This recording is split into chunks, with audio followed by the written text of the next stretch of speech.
chronic absenteeism that's at record highs. And this has even been called education homicide. You say school choice is the answer, but South Carolina, your home state, still has not enacted universal school choice, and even the current expansion won't be fully implemented until 2027. Parents can't wait 4 years for a fix. So what would you do right now? Well, and school choice isn't the only answer, but I'll tell you it's not out of a lack of trying that we didn't try and get school choice in South Carolina. What I'll tell you, first of all, is we have to acknowledge the fact that 67% of our eighth graders are not proficient in reading or math. Over 80% of our eighth graders aren't proficient in history or civics. And recently they came out and said our 12 and 13-year-olds are scoring at the lowest levels they've been scoring in reading and math in decades.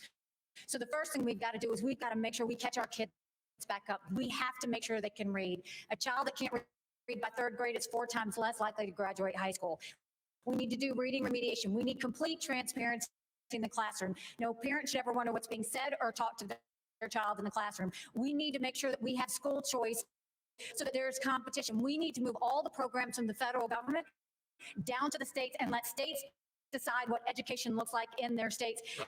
And we need to start building things in America again. Let's put vocational classes back in our high schools, and let's get our kids building the things that we know that we can make. When we start to focus on that and really bring in that parental involvement, that's when we'll start to see a difference. But we've got to get parents back included.